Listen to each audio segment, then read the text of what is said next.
हमने गरीबों के लिए 4 करोड़ घर बनाए।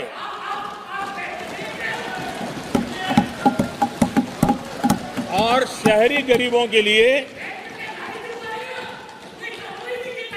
80 लाख पक्के मकान शहरी गरीबों के लिए बने।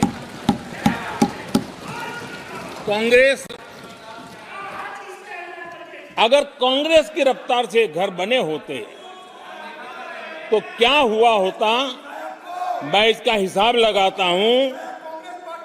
अगर कांग्रेस की जो रफ्तार थी उस प्रकार से चला होता तो 100 साल लगते, इतना काम करने में 100 साल लगते,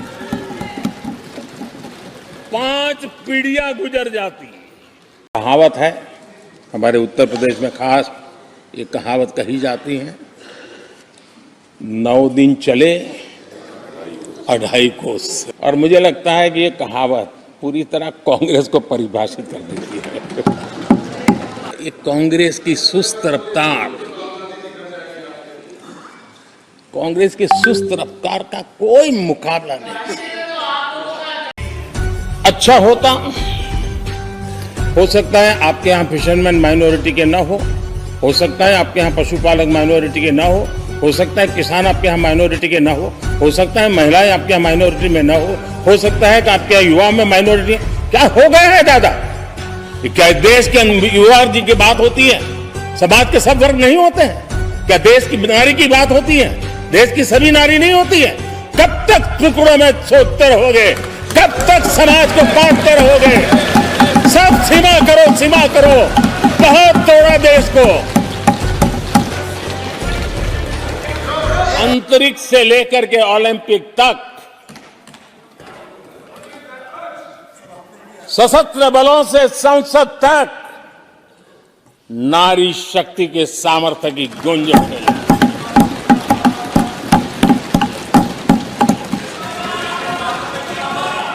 ये नारी शक्ति के सशक्तिकरण को आज देश ने देखा है। उत्तर से दक्षिण तक, पूरब से पश्चिम तक लोगों ने दशकों से अटकी भटकी लटकी योजनाओं को समयबद्ध तरीके से पूरे होते हुए देखा। आज देश का दुर्भाग्य है, पहले तो क्लासरूम में भी कोई अगर चोरी करता था, किसी की कॉपी करता था, तो वो भी 10 दिन तक अपना मुंह किसी को दिखाता नहीं था। आज जो भ्रष्टाचार के आरोप जिन पे सिद्ध हो चुके हैं, जो जेलों में समय निकाल करके पैरोल पर आए, आज वॉशिंग मशीन से भी बड़ा कंधे पे लेकर के महिमा मंडन कर रहे हैं ऐसे चोरों का सार्वजनिक जीवन में। कहां ले जाना चाहते हो देश को तुम? जो सजा हो चुकी है, मैं ये तो समझता हूं कि आरोप जो है उनके लिए तो आप सोच सकते हैं, लेकिन जो गुनाह सिद्ध हो चुका है, जो सजा काट चुके हैं, जो सजा काट रहे हैं, ऐसे लोगों का महिमा मंडन करते हो आप? कौन सा कल्चर और देश की भावी पीढ़ी को क्या प्रेरणा देना चाहते हो आप? कौन से रास्ते और ऐसी कौन सी आपकी मजबूरी है? हमारे कांग्रेस के साथियों ने पीएम किसान सम्मान निधि का मड़ा उड़ाया, और जब मैंने मेरी पहली टर्म में ये योजना शुरू की थी तो मुझे याद है कि झूठा नैरेटिव की जो फैशन चल पड़ी है, गांव में जाके कहा जाता था कि देखिए ये मोदी के पैसे मत लेना, ये चुनाव एक बार जीत गया तो सारे पैसे ब्याज समेत तुमसे वापस मांगेगा। ऐसा झूठ फैलाया गया था, किसानों को इतना मूर्ख बनाने की कोशिश की गई थी।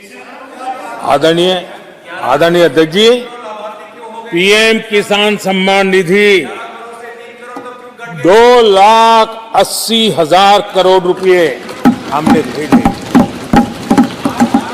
पीएम फसल बीमा योजना 30,000 रुपया का प्रीमियम और उसके सामने 1.5 लाख करोड़ रुपए मेरे किसान भाई बहनों को दिया। कांग्रेस पार्टी ने, यूपीए सरकार ने ओबीसी समुदाय के साथ भी कोई न्याय नहीं किया, अन्याय किया। इन लोगों ने ओबीसी नेताओं का अपमान करने में कोई कोर कसर नहीं छोड़ी है।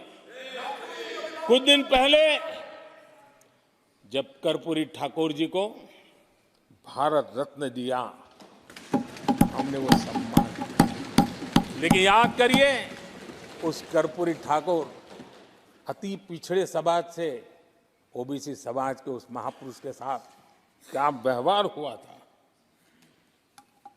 किस प्रकार से उनके साथ जुल्म किया। 1970 में बिहार के मुख्यमंत्री बने तो उनको पद से हटाने के लिए कैसे कैसे खेल खेले गए थे।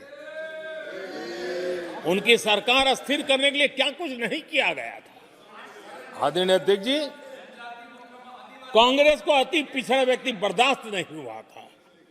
1987 में जब कांग्रेस के पास पूरे देश में उनका झंडा फहरता था, सत्ता ही सत्ता थी, तब उन्होंने कर्पूरी ठाकुर को प्रतिपक्ष के नेता के रूप में स्वीकार करने से मना कर दिया। और कारण क्या दिया? वो संविधान का सम्मान नहीं कर सकते।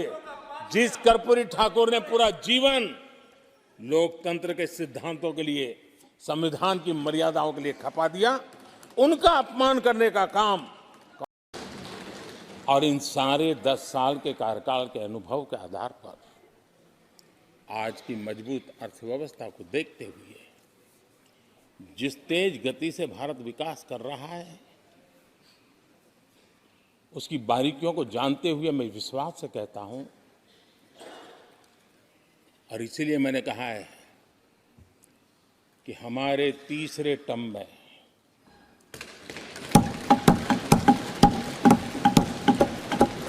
भारत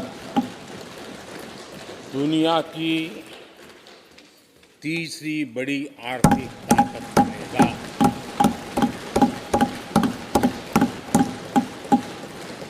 और ये मोदी की गारंटी है।